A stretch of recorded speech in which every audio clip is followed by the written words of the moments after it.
As-tu déjà entendu dire que la seule façon vraiment sûre de prendre soin de ta santé et de réduire ton poids est de marcher ces célèbres 10 000 pas par jour? Aujourd'hui pourtant, je veux te planter quelque chose de très sérieux. Que penserais-tu si je te disais qu'après 60 ans, ces longues marches sur des surfaces très dures pourraient ne pas ayudar autant que tu le crois, et que, chez certaines personnes, elles pourraient même favoriser l'usure des genoux et des hanches au lieu de les protéger?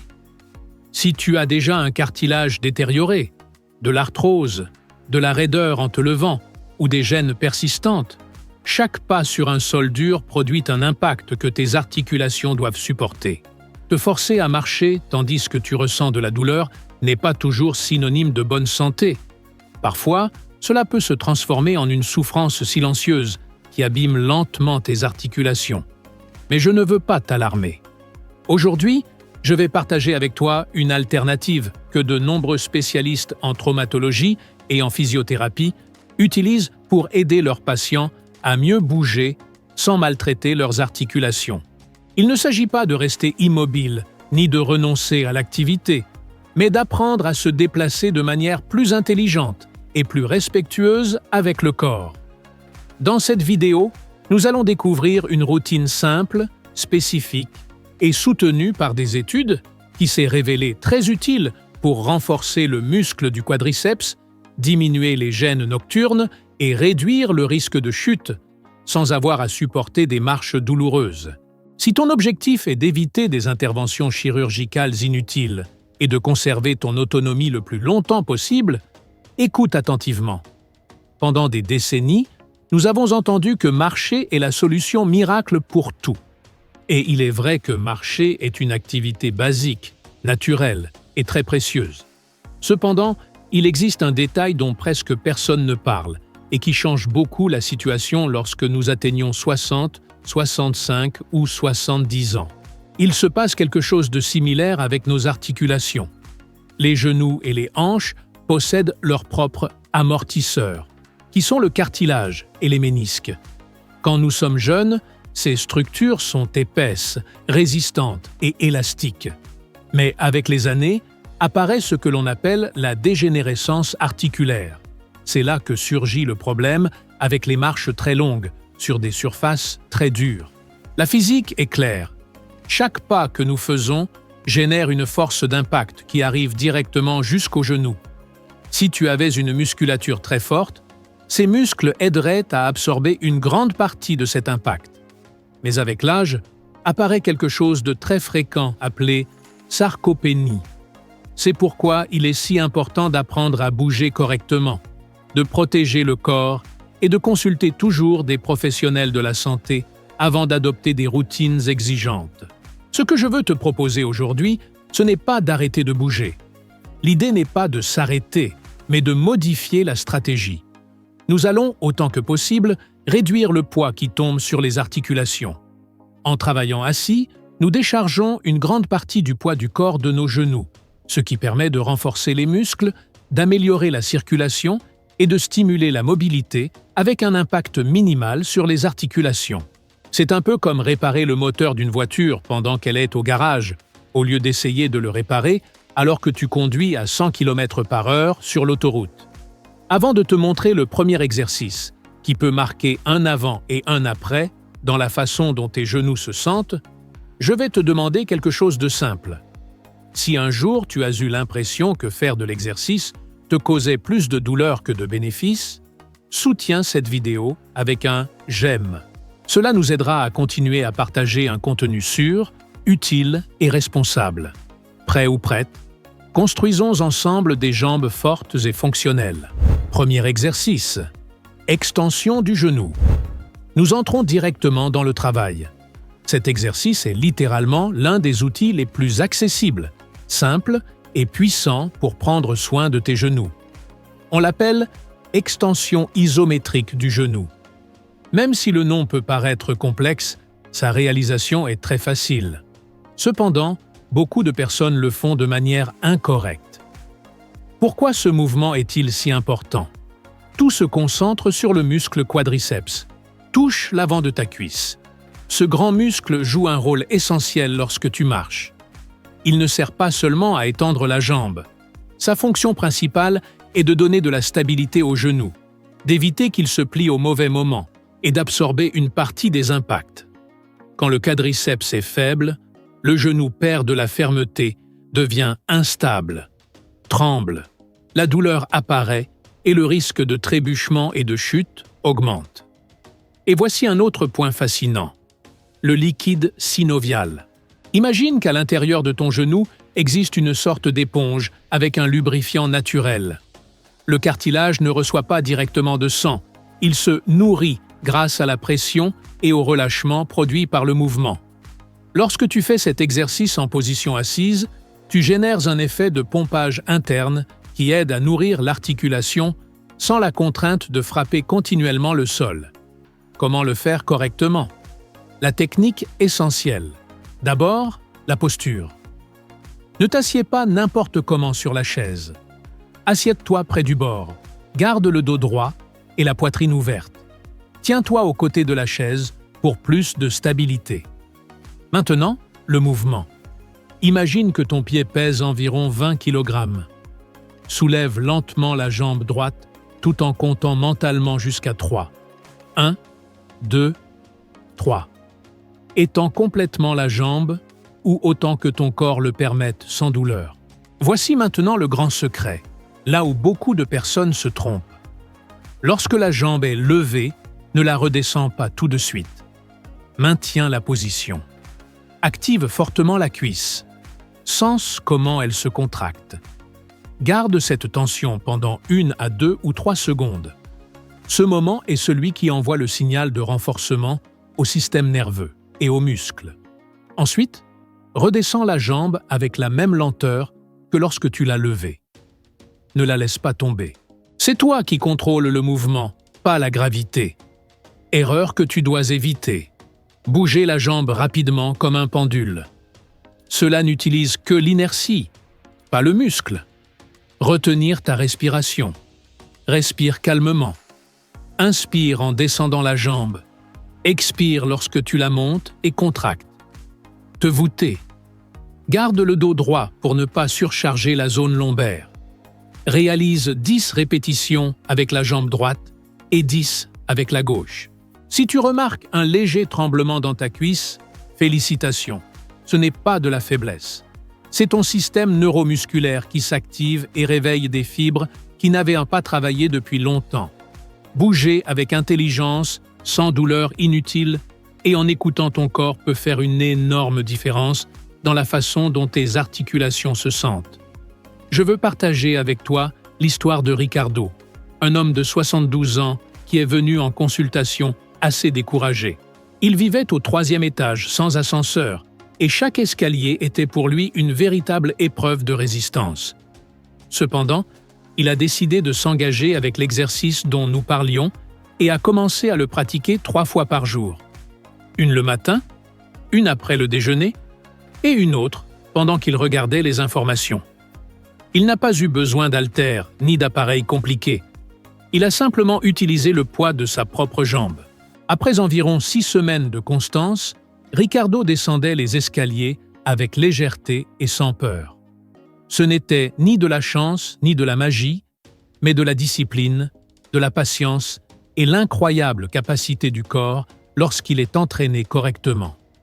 Avant de passer au prochain exercice, qui peut énormément bénéficier à ta circulation, j'aimerais que tu prennes un petit engagement avec moi.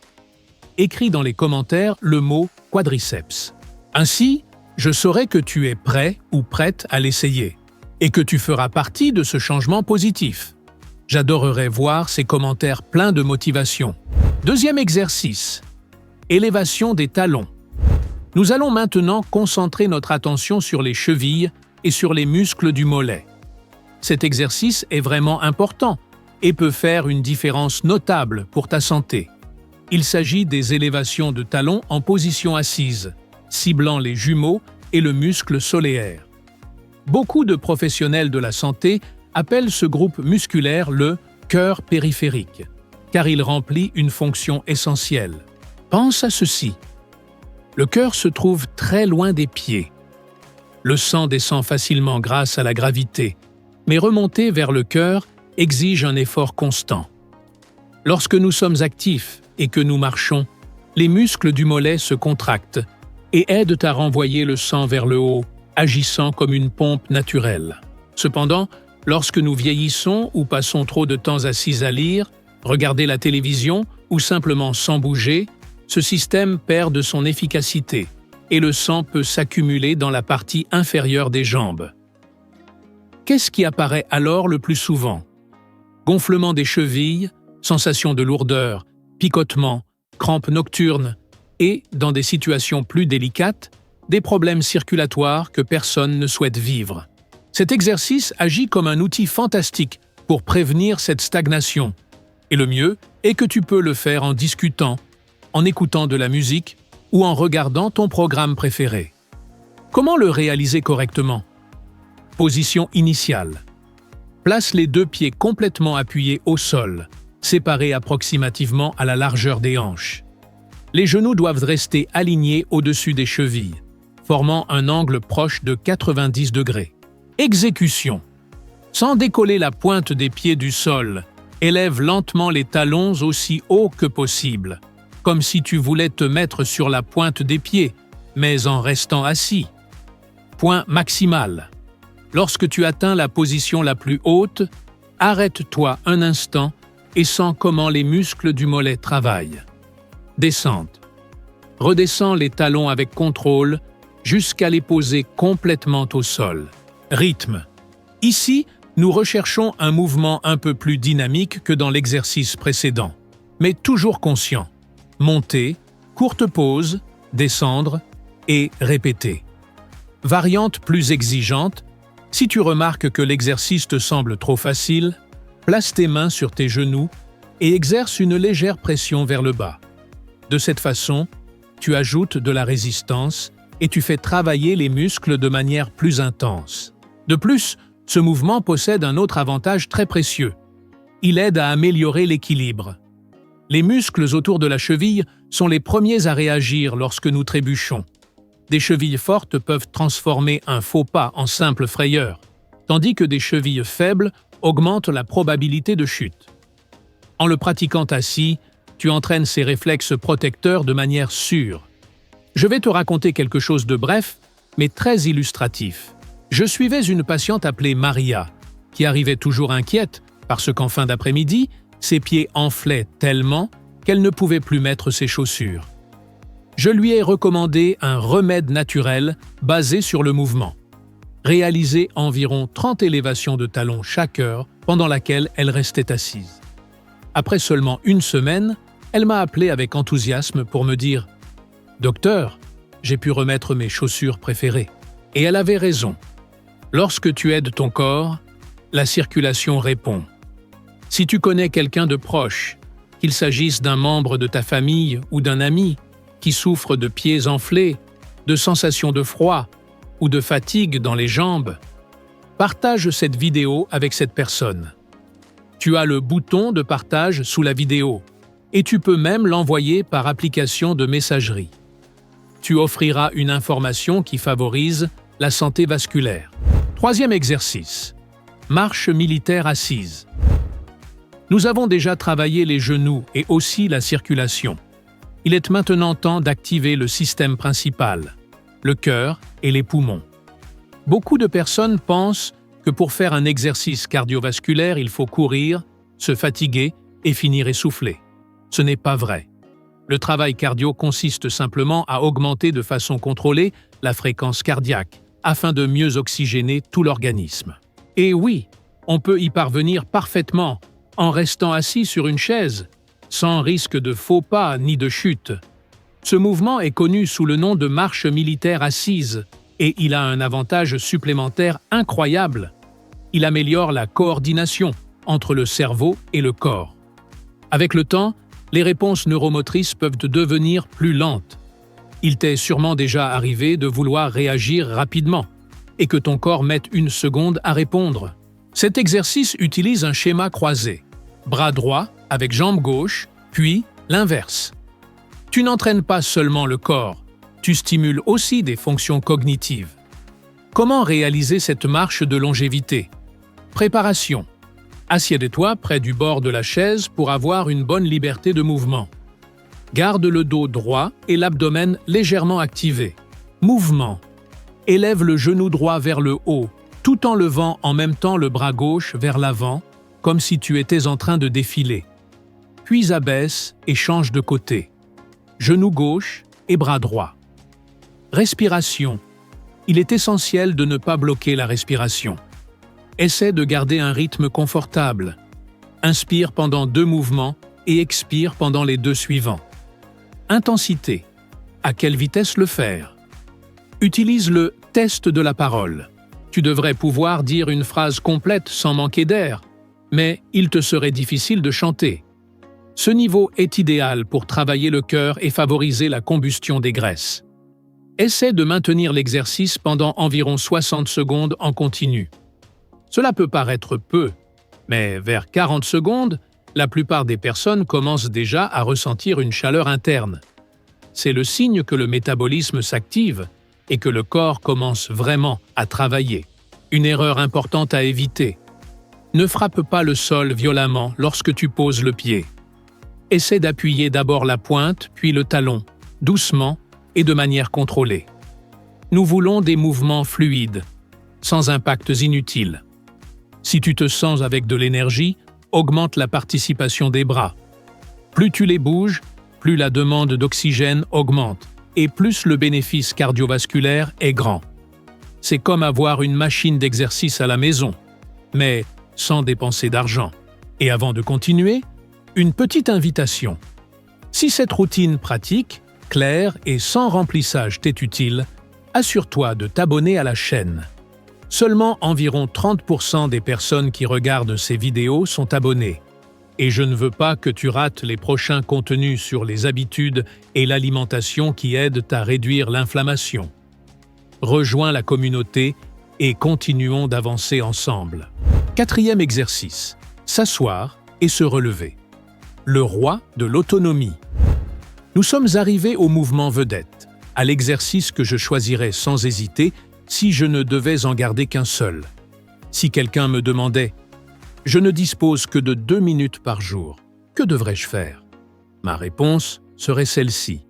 Pratiquer le geste de s'asseoir et de se relever. Je ne veux pas exagérer, mais il est important d'être clair. La capacité de te lever d'une chaise sans t'appuyer avec les mains est l'un des plus grands indicateurs d'indépendance fonctionnelle. Plusieurs recherches ont montré que les personnes qui perdent cette capacité ont plus de probabilités de souffrir de chutes, de finir hospitalisées ou de nécessiter de l'aide pour réaliser des activités de base. Lorsque le corps n'a plus la force de se lever du canapé ou des toilettes, la liberté personnelle est compromise. La bonne nouvelle est puissante. Cette capacité peut être retrouvée à tout âge si elle est travaillée correctement. Ce mouvement est ce que nous appelons un exercice composé, car il active une grande partie du corps en même temps. Quadriceps, fessiers, ischio-jambiers, zone lombaire et abdomen. C'est un geste essentiel pour la vie quotidienne. Apprenons-le calmement et en toute sécurité. Si tu manques encore de force ou si tu as peur de perdre l'équilibre, commence ici. Place la chaise appuyée contre un mur pour éviter qu'elle ne glisse. Assieds-toi et place les pieds légèrement derrière les genoux, ce qui facilite l'élan grâce à la mécanique du corps. Pose les mains sur les accoudoirs ou sur tes cuisses. Incline le torse vers l'avant. Une référence utile consiste à imaginer ton nez s'alignant au-dessus de tes orteils. À partir de là, pousse avec les bras et les jambes en même temps jusqu'à te mettre debout. Pour te rasseoir, amène d'abord les hanches vers l'arrière, cherche la chaise avec les fessiers et descends doucement. Pas question de te laisser tomber. Le contrôle est fondamental. Voici le point auquel nous aspirons. Croise les bras sur la poitrine, incline légèrement le corps vers l'avant et pousse le sol avec les talons, pas avec la pointe du pied. Imagine que tu veux enfoncer le sol. Expire fortement en te levant. Cette activation protège la zone lombaire et aide à stabiliser l'abdomen. Mets-toi complètement droit. Contracte les fessiers pendant 1 seconde, puis assieds-toi lentement en contrôlant tout le mouvement. Combien de répétitions faire? Nous ne cherchons pas une quantité excessive, mais des mouvements bien réalisés. Essaie d'effectuer 5 répétitions de la meilleure qualité possible. Repose-toi environ 1 minute et répète 5 autres. Si tu le pratiques chaque jour, en environ 1 mois, tu remarqueras que marcher devient plus léger, monter les escaliers paraît moins exigeant et ton corps se sent beaucoup plus fort. Tu renforceras les bases de ta mobilité. Avertissement important. Si une douleur intense au genou apparaît, reviens au niveau initial ou réduis la profondeur du mouvement. Tu peux placer un coussin sur la chaise pour augmenter la hauteur. Une douleur aiguë est un signal pour s'arrêter. Une gêne musculaire contrôlée indique que tu travailles correctement. Apprends à les différencier. Ces 4 exercices peuvent devenir ta nouvelle routine quotidienne. Ils ne nécessitent aucune machine, n'ont aucun coût et peuvent être réalisés à la maison. Ne sous-estime jamais la puissance de la simplicité. La constance dépasse l'intensité faite de temps en temps. Le corps réagit avec gratitude lorsque tu en prends soin. Ce que tu as appris aujourd'hui n'est pas seulement une liste de mouvements. Cela peut être la clé pour profiter d'une maturité avec liberté et autonomie, tout en démontant l'idée que, pour être en bonne santé, il faut souffrir en marchant de longues distances avec douleur. Tu sais maintenant que bouger avec intelligence et en respectant ton corps est bien plus efficace que faire des efforts sans stratégie. Garde en tête ces 4 clés essentielles que nous avons travaillées. Les extensions du genou fonctionnent comme une barrière protectrice qui aide à prendre soin de tes articulations. Les élévations de talons agissent comme une pompe qui stimule la circulation et aident à prévenir les problèmes liés à la stagnation du sang. La marche assise stimule le cœur et le cerveau sans t'exposer aux chutes. Et le geste de s'asseoir et se relever est l'outil qui peut t'aider à maintenir ton indépendance pendant de très nombreuses années. Tu n'as pas besoin d'abonnements coûteux ni d'appareils compliqués. Simplement une chaise, un peu d'engagement et environ 10 minutes par jour. La vraie force ne réside pas dans le fait d'en faire énormément d'un coup, mais dans la répétition constante. Lorsque tu offres au corps un stimulus adéquat, sans le maltraiter, il répond avec plus d'énergie, moins de douleur et une meilleure qualité de vie. Vieillir ne signifie pas rester immobile, ni renoncer à bouger. Cela implique simplement d'adopter de nouvelles stratégies qui respectent l'étape de vie dans laquelle tu te trouves. Et aujourd'hui, tu disposes déjà d'un plan clair et sûr. Si cette information t'a été utile et que tu aimerais que je prépare une vidéo dédiée aux 5 aliments anti-inflammatoires qui peuvent bénéficier à tes articulations, soutiens ce contenu avec un « j'aime ». Si nous atteignons environ 5000 soutiens, je publierai ce contenu la semaine prochaine. N'oublie pas de t'abonner et d'activer les notifications pour continuer à apprendre sur une santé réelle et pratique. Et dis-moi dans les commentaires, lequel des 4 exercices vas-tu essayer en premier? Je veux te rappeler quelque chose d'important. La capacité d'améliorer ton corps se trouve dans tes décisions quotidiennes. Et oui, aussi dans ta chaise. On se voit dans la prochaine vidéo.